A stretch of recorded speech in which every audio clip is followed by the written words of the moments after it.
another $1.93 at the Exxon off of Garden of the Gods Road.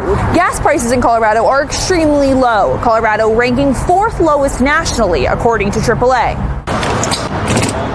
I came here out of my way to get gas because it's a lot cheaper here. In El Paso County, the average gas price per gallon is $2.34, $2.41 a gallon in Pueblo County.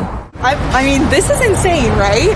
$1.93. $1.93. Gas is $1.93, which is awesome. I can't believe it. I haven't seen these prices since 2021. I don't know. But why are gas prices so low? Refiners are making fuel.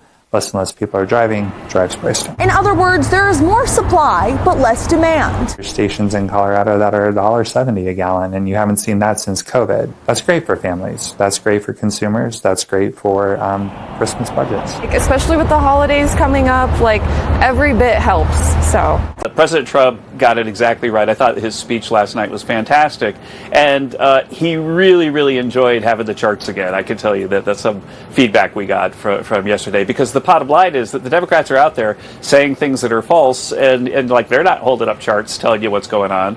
But, we have a chart that showed that the typical family buying a new home saw their mortgage rate go up at an annual rate by $14,000 because of Biden's inflation and the high interest rates that followed from it. And so, people who have to pay $14,000 a year more just to have their home, of course they were harmed a lot by Biden, but already because we've been getting closer to a balanced budget and leading interest rates down even before we control the Fed more, that we've saved a couple $1,000s of that $14,000 already. So we're making great progress. We made huge progress in the last term, and right now all of the indicators are that the 3% growth that we gave you last time is a really, really low ball estimate of what we're going to be able to deliver, because we've got the AI boom making productivity go through the roof. We've got 18 trillion in new factories being built. We're actually tracking the groundbreakings. We're up to about 30 of them since September. And so the economy is booming, jobs are growing, but people were absolutely harmed. And so again, and the president went through every single price of everything in the charts, and he did a lot of it last night. The bottom line is that if you were just a typical family, your month's groceries cost $400 when President Trump left office, and it cost almost $550 when Joe Biden left office. So that extra $150 a month, after paying also $14,000 more a year for your mortgage, it really adds up to a lot of stuff that has to be fixed. Final thing on this is that real wages are growing again. That's right. And so purchasing power is up. It was down about $3,000 on average, not counting the House part, for Biden, and it's already up about $1,200. I've quoted you. For me, prosperity means freedom. I don't have to worry about what I'm going to do, when I'm going to do it, how I'm going to do it. Ashley and the kids want to come down. Come on down. Let's go. Let's have fun. Let's go to the football game. Let's enjoy life. It's Christmas. I want that for you as well. And so what's very interesting, if things are so bad, this is like the enigma question I always pose to people. If America sucks so bad, why are all these newcomers trying to get here? I know I'm not booking any flights to Somalia anytime soon. I don't think any of you are looking to fly to Somalia and pitch a tent. Nope, ain't gonna happen. So if America's so bad, why are they all coming here? Nobody can ever answer that. We know it's the land of opportunity, but the media and the left try to tell us how bad everything is. Well, nobody explains that. If it's so damn bad, why do they all want to be here? You can ask your friends who are liberals that. Why are they coming? Trump sucks. Everything's terrible. Don't come. You're going to be miserable in this great country. You're going to be miserable seizing opportunity. If America is such a bad country, why did the Somalians come over here and steal $1 billion? Well, probably because you can't trade dirt. So it's a great country, isn't it? It's not so bad. So why are you trying to turn it back into the hellhole you came from? I say that because of the room that President Trump is in. That question can be afforded right now as you look at that round table. If America's so bad, so horrible, Why are these people around the room putting in billions into America? I'm not investing in Somalia. I'm not going to some dirt country and spending money. Nobody answers the enigma questions. Nobody answers the questions that are obvious when you sit back and think.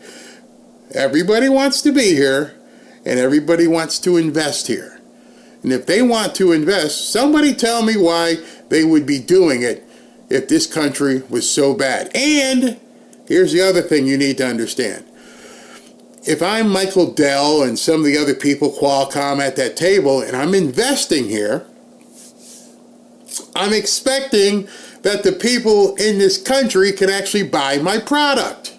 If I'm Tim Cook from, Apple, I think you can buy my product. So if I'm going to invest $1 gazillion into America, then I'm pretty sure that I'm going to get the return because people are going to buy my stuff. But how could they be buying the stuff if the economy sucks? Once you start drilling deeper, you start understanding this doesn't make any sense. You got so many people go, it's so horrible, it's horrible. But they're making videos on $1,000 phones. It's so bad that you were able to make a video on that $1,000 phone. When you start thinking about it and looking what you're seeing, it makes a lot of sense that you're being lied to. A lot of global competition, but you'd rather be playing our hand than any other hand in the world. Both sides. I think you bring affordability, you focus on housing and bring the affordability of housing down. You focus on the farms and bring the price of groceries down. And you bring down interest rates. Remember, if you bring down interest rates and you bring down energy, you're really grabbing people's pocketbooks and putting more money in them. You've got taxes coming down, no tax on tips, no tax on overtime, no tax on our Social Security, things like that. These things, and you drive GDP growth, real GDP growth, not the middling growth that we've gotten used to, this sort of 2% nonsense. This economy, the $30 trillion U.S. economy, can grow 4%. It can grow 5%. And I think under President Trump, you're going to see it grow 6%. And people... That should make your head spin when you hear that. Unfortunately, not enough people know what the hell that even means. Unfortunately, not enough people go, wait a second. He's talking 6% GDP. He's talking about the economy exploding. Well, go back and measure it against Obama and Biden. And then you have to begin wondering, why are people so obsessed with killing growth? Have you ever thought that? Let me go back. Do you understand what GDP is? I'm not trying to insult you, but if nobody has ever explained to you what GDP is, those numbers that he's saying don't mean anything. Why? Because our schools aren't teaching kids what GDP actually stands for. What they don't understand when people are saying is growth, the economy grew at this and that and the other number, because I don't know what he's talking about. What do you mean? And the reason you don't know what it means is because the people around you that you look to have done nothing but try to suppress your growth. You see, I tell people all the time, and a lot of people don't like to hear it from me, and I keep saying it to them, and I do understand it is absolutely hard. But if I was in a location that stifled growth, stifled prosperity, and stifled opportunity, I couldn't stay there. Because at that point, you're waving the white flag. You're like, I don't deserve anything better. I guess I'll stay here. And I know it's hard to uproot. I know it's hard to move. But at some point, there has to be some progression that you look at and go, this ain't working. And you can't say it next year, well, it didn't work in 2025. Maybe 2026 will be different. What's different?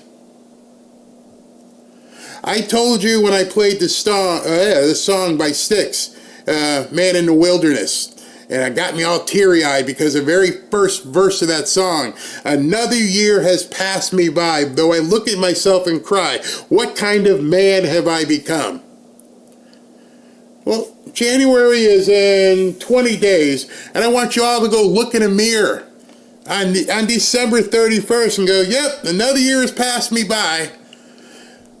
Maybe I haven't cried, but I want to look at myself in the mirror and say, what kind of man or woman have I become? What have I done in 2025? What did I do in 2024? And how am I going to make it better in 2026 so that December 31st, 2026, I'm not saying the same answer?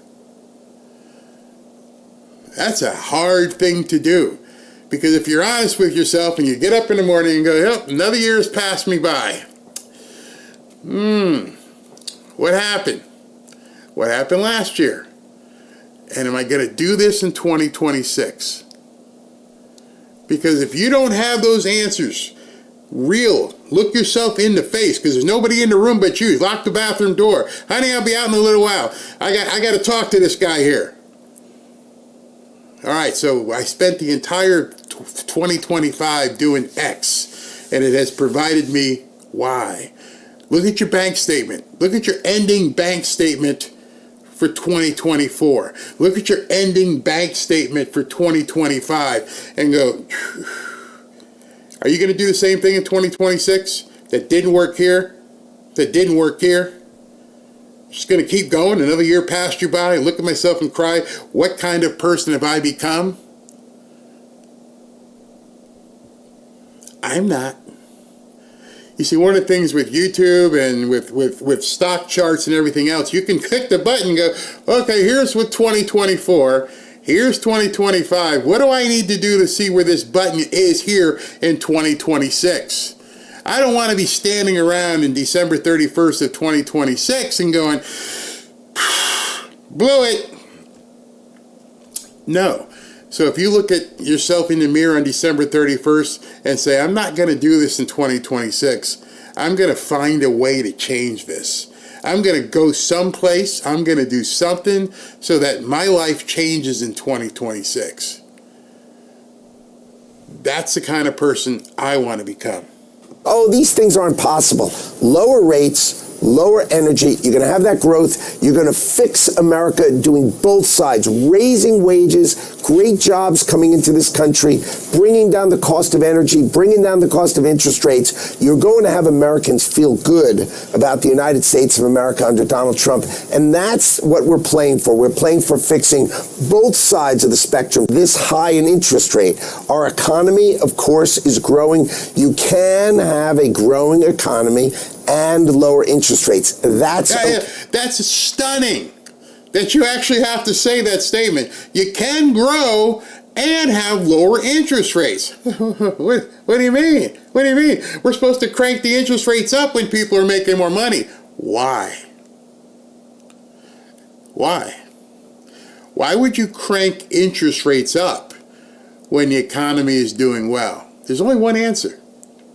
And if you've been following along, you probably know the answer at this point. Why would you want to increase cost while people are doing better?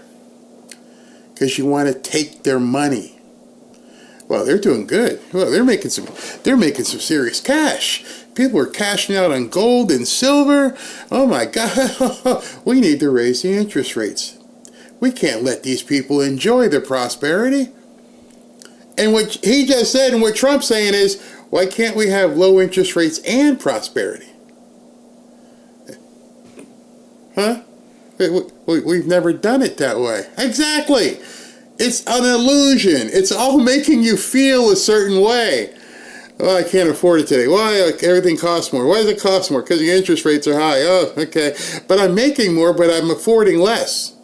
That's the idea. That's what they're doing to us. That's what they've been doing to us. And now it sounds foreign when a guy like Howard Lutnick shows up and goes, hey, why can't we have both? Huh? You can actually feel economists go, huh? What do you mean, both? Yeah, why can't we make more and pay less? Isn't that the idea? Isn't that how economy should be? I'm making more because I'm more successful, ergo, I should be paying less for stuff. What? And he's having to explain it on CNBC. Why can't we have both? A question nobody has asked in my lifetime. Why can't things be cheaper and people make more money? Well, it's not supposed to work that way. Exactly. Hey, there is no inflation in the country. It's less than 3%. There's no fears. There's nothing happening that are horrible. You know, things are coming down. Energy prices are coming down. I think the key is rates should be lower. If you just study it comparatively, you would see the United States of America is paying too high. These people are too afraid. Jay Powell is too late, but maybe he should be called too afraid to lead the greatest $30 trillion economy in the world. We should be leading with our front foot. Instead, we're always leaning back as if something bad is happening. We are doing...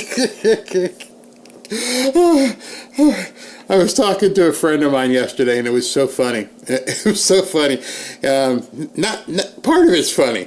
The part is he has a friend who had a stroke, and this friend has recovered from the stroke physically, but his friend can't stop thinking about having another stroke. And so his friend keeps telling him, I can't do it. It might raise the stress. Oh, I can't do that. My stress level might go up. I might have, another stroke. And then he says, are you having problems at home? I understand your wife and you are arguing. Yeah, she keeps wanting me to do stuff, and I keep telling her no because I might have a stroke. And he said to him, well, isn't you and your wife fighting at home, raising your stress level? Huh? Why are you going to confront the dude with common sense? You're worrying about stuff that hasn't happened. Yes, we all like to have a rainy day fund and everything else, but at the same time, your plan should be on, it's not going to happen, not wondering, oh my God, am I going to get in a car and run into a bus? Am I going to leave the driveway and drive into the canal? We have canals down here. No, I'm going to get in the car and I'm driving to the store. I'm driving to get a haircut. I'm doing whatever. You don't drive around expecting to get a flat tire. Then it happens. But you don't plan and run your day on, okay, I'm going to go outside now. And I'm going to watch out because I might get a flat tire. No, that's what Howard's saying. Why does America run with an watch out instead of go for it? Great. Nothing bad is happening. Greatness is happening. We're growing 4% GDP. Mr. Secretary. AI is going to grow in America. We have the right rules. We have the right foundation. We're building huge amounts of energy here to keep energy prices low. We're going to create a great economy based on the AI infrastructure build. I think that's going to create advanced manufacturing so we can bring manufacturing and Now he's talking about AI. And I guarantee you, as we talk more about AI, you'll see it in the chat. What I just said about not getting in your car expecting to have a flat tire, you get people in the chat. There was one guy in the chat too, I don't trust AI. And I'm like, you have no idea how much AI is running your life right now. You have no idea what is happening with AI. And you got people worried that something's going to happen. And that worry that something is going to happen is precluding them from learning about AI. Well, you got people like myself and people I talk to like, I need to get knee deep in this. I need to know everything about it. If AI doesn't work, that's fine. But if they're going to start pushing this way, and you got the Commerce Secretary telling you, we're jumping in, President Trump has said over and over, I want to be the leader in AI. I want America to win the AI race. And yet, the doomsayers are like, I can't. I'm afraid. You're afraid of the unknown. You're afraid that some computer is going to tell you something you don't want to hear. You're afraid that the computer might be biased. That's all your problem. You have to have discernment as to what the computer tells you. You have to understand, hey, listen, the computer told me I should, perfect example. I love my perfect examples because, I'm sorry, it happens so much. You get in a car, and Robin will put in the directions someplace into her GPS. Okay, we're going to go this way. And I'm like, no, turn left up here. Because I know about 3 o'clock, the school's all over there, going to be kids running around, so turn left here. She's like, you always have your alternate directions. I'm like, well, I drive a lot. Well, I used to. Especially when I was doing real estate. I knew back roads into certain neighborhoods I don't think even the cops knew. I know, hey, let me go down this alley here, because when I get through this alley, I can take a quick left, and I'll be at, 32nd Street. And I know there's no lights down here, so you know where the garbage trucks go? I always found out, if I follow the garbage trucks, they're going to show me the quickest routes. And as long as it's not garbage day, I'm going to shoot down this alley right here. I'll be good. And Robin and I always end up with arguments. I'm like, Robin, turn here. But the GPS says, no, I don't care what the GPS says. I don't care what the AI says. I know better. Most of the time, it ends up working. But in any event, you have people fearful of AI instead of putting trust into it. Like when I go to someplace I don't know, I have to put trust into the AI. I have no idea. When we were our first time down to this year's season, our tickets are in a certain area, but if you go this way, you got to go through this traffic and this parking lot. But if you go as alternate route that nobody's labeled, it doesn't tell you, get off here and you can come around and you'll be at lot 5 or 6, whatever. We didn't know. Now we don't even look at the GPS. We're just driving along and like, okay, we got to hit here. And some people have said, where are you guys going? Well, yeah, we'll see you. We'll be at the stadium. AI, baby. Love it. Or to America. Remember, Americans don't have millions of people to screw in little screws in iPhones, but we do have the capacity to run robotics. When I say robotics, think about it, a modern auto plant, with those robotic arms doing the welding. Thousands of technicians will be manning those factories, and that's what's going to come to America. I think you're going to see enormous manufacturing growth in America across pharmaceuticals, semiconductors, autos, steel. It's all coming home, and we're going to have an amazing economy. I would not be afraid. I would be excited. The answer... What did he just say? I would not be afraid. I would be excited. And I know there's a lot of people of faith that are in our Fanfare community, and I'm going to challenge your faith. When I say challenge, instead of resisting, if you would like your faith to guide you, that's different. Hey, listen, I got to learn this. I don't know anything about it. I can see this is where things are going. I need to, guide me so I don't go into the porn area. They would not like that would happen anyway, unless, of course, you look at porn. Don't be afraid, be excited. And one of those things in terms of being excited is understanding that if you are in a job, career, position, business that is going to be taken over by AI, maybe now that look in the mirror for 2026 is, I don't foresee growth. I foresee stagnation or elimination in 2026. Do you want to get caught off guard when you get called to the principal's office and they say, we got to let you go? Or do you want to go, hey, listen, I'm pretty sure, but let me ask the company, are you going to be investing in AI? Maybe that might be the first thing you do. Go into HR, go to your marketing director or CEO at a town hall meeting and say, hey, what's our plan for AI? Oh, so mid-2026, you hope to be, guess what? I need to be gone by mid-2026. I don't want to get the call to come down to HR and say, I'm sorry, we're not going to need your services anymore. Have the foresight to know where that puck is going, because it will indeed eliminate jobs. There's no getting away from it. What you need to do is make sure you're not one of the people who gets eliminated. By creating value and knowledge, you can become not one of the people who get that call. And you should be excited about what's coming up.